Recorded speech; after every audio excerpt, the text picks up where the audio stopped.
kayo nagkita. Babayan. Thank you po, sir. Ingat po. Ingat po. Yes, po.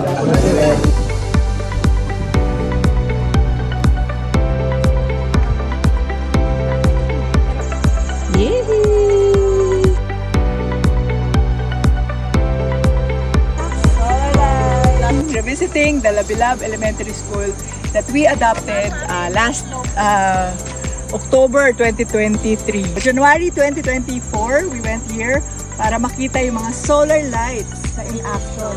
So naka-install yan, solar lights. 60 solar street lights. Yan. Plus 10 solar lights para sa classroom. So tingnan natin kung kamusta na siya doon sa Labilab Elementary School. Let's go!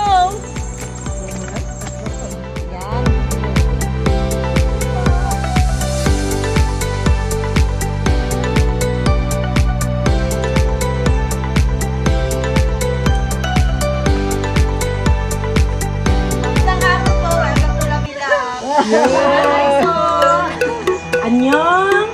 안녕하세요.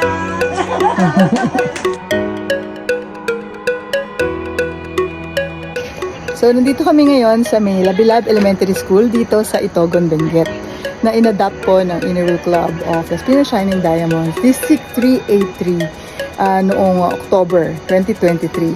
And we donated na 60 solar street lights kasama ang mga presidente at mga national president ng Inner Wheel Club of the Philippines, NP Sophie Lee. So, and combination po ito ng mga efforts ng different clubs ng District 383 together with DCLN District 382.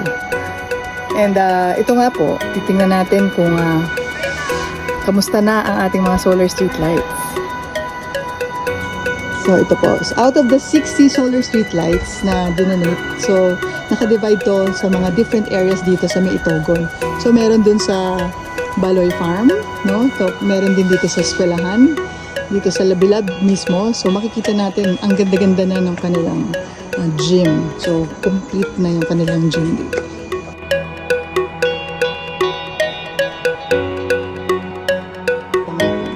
So ito po ay... Hi, ma'am! Hello po. Opo. Kamusta naman po? Meron ba tayong solar light dito sa classroom? Meron po. Bawat classroom po may tig-isang solar light. Wow! Yun. Thank you, Inner Wheels. Maandar naman po. O, umaandar naman po. Nag-on siya every 5 or 6. Yung sa solar street lights po. Umaandar naman po sa mga. Maliwanag. So, nagbigay siya ng liwanag talaga. Hindi lang sa school, kundi sa community. Wow! So, very safe na yung mga bata. Thank you, ma'am. Thank you so much.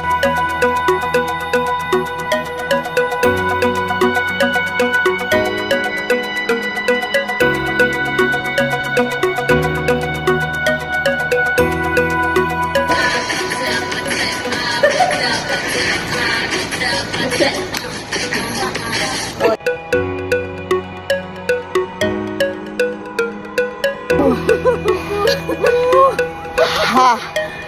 Okay.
Welcome to Animal Festival!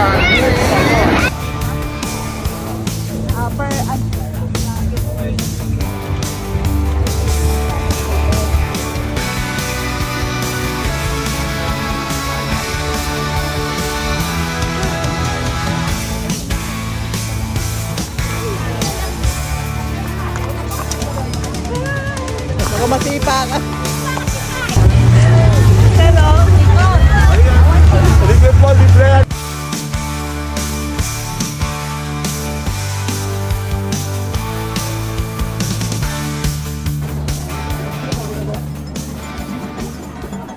Matibay 2024 dito sa La Trinidad.